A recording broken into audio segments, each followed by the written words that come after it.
certainty this stuff will work. We use the word data. That may conjure up giant split tests of lots of hordes of consumers, but actually what matters is how many data points you have times how rich the data is.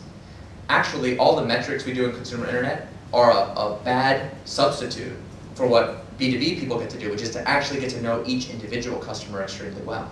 So we're actually trying to compensate for a deficiency when we use that kind of data. But all data is welcome here. You never know where the insight is going to come from. Sometimes it comes from a large-scale split test, but sometimes it comes from just that one key customer conversation. Answer your question? You got one in the back? All the way in the back. Oh, sorry, I didn't mean to make you laugh. Hi.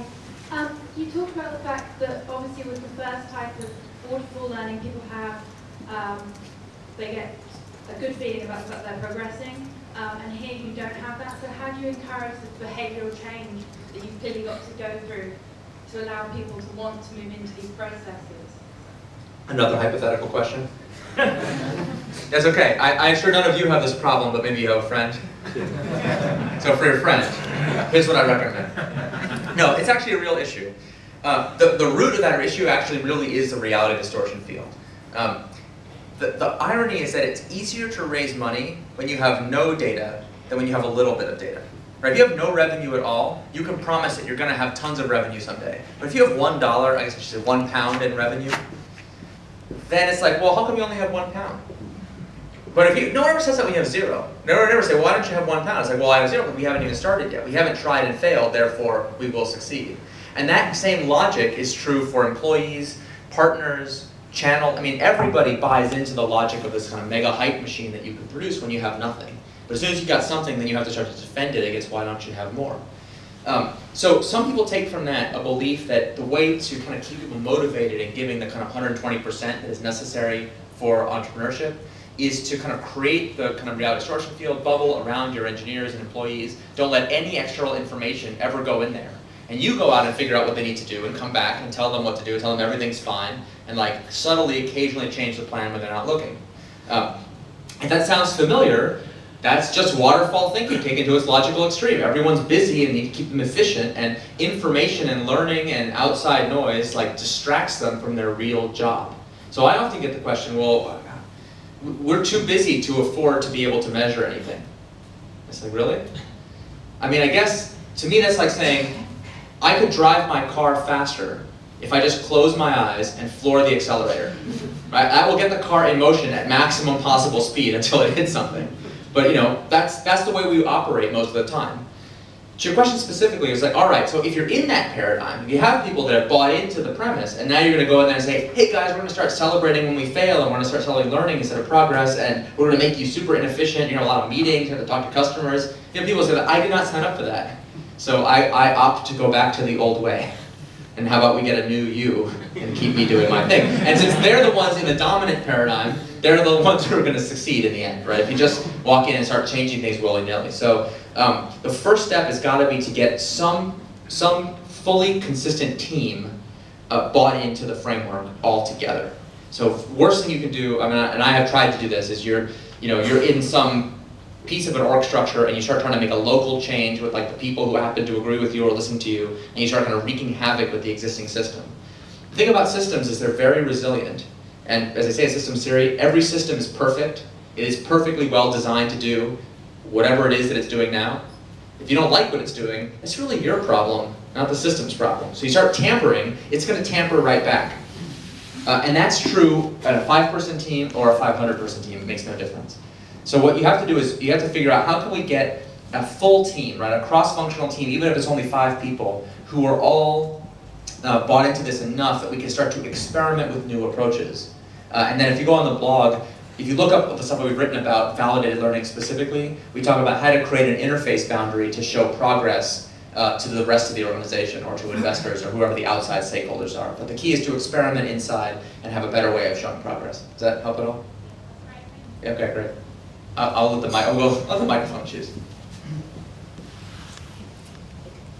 Hi. So my question would be, and I think there's another question after what you just said. How do you find out when you need to stop pivoting? And when you know you need to stop pivoting, how do you tell your organization that you just set up, thinking in the way of lean startup and thinking in a way of pivot quickly to actually hit the pedal and open eyes? The funny thing is that in the historical record, I don't think there are actually any examples of successful companies that had to ask that question.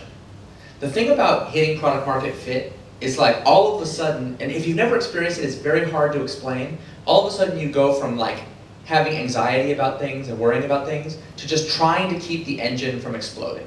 Right? All of a sudden it's working and everything you do seems to make the numbers go up. Customers are happy, they're demanding things. You're worried about scalability, right? If you watch the Twitter story and it's like flat for a long time, and all of a sudden then like journalists are complaining about the fail whale. And as soon as that started happening, there were no longer any questions about like, should Twitter go get into a whole different business? It was like, how can we make the fail whale stop happening? Which I guess they're still working on. But one of these days, they'll get to the end of it. And when they're finally done with that process, they'll wake up and be like, oh my God, what did we just go through? And the big issue actually is not knowing whether it's time to stop pivoting. It's how do you know when it's time to start it up again? Because a lot of times what happens is companies grow, they become successful, they go mature. If you read like Jeff Moore's theory, like Crossing the Chasm, a great book called Inside the Tornado, he calls this phenomenon the tornado. It's like you survive this crazy, tumultuous growth period. And usually what happens is by the time you get to the end, many of the original innovators are gone because they actually got fired because they're always asking, hey guys, should we pivot? Are we sure we even want to be in this business?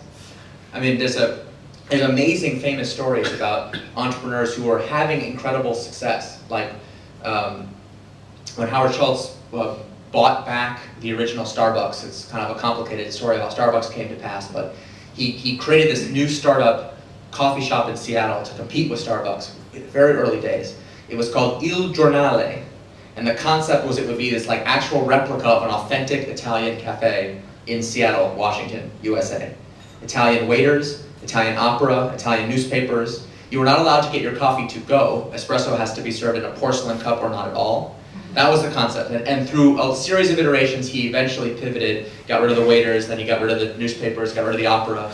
And so he turned it into what is today's Starbucks, but it was operating under the brand Il Giornale.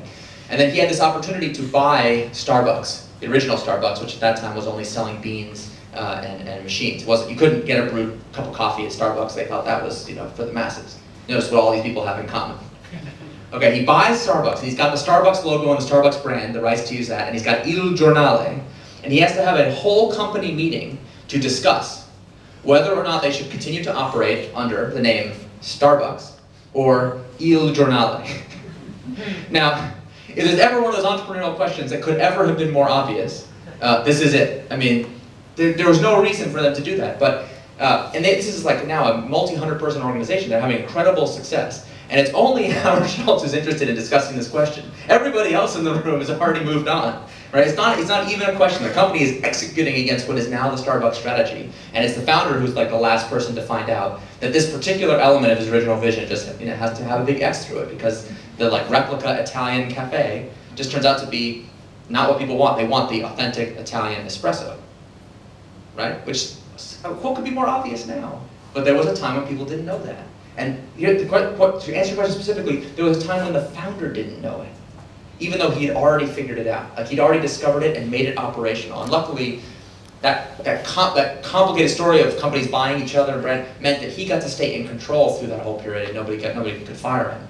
But you can imagine if he had been in a position with VCs, he goes to have a board meeting to discuss this. That could easily have been his last. So, we've got time for a few more? Yes, we're still doing it? Well, I'll leave it to you.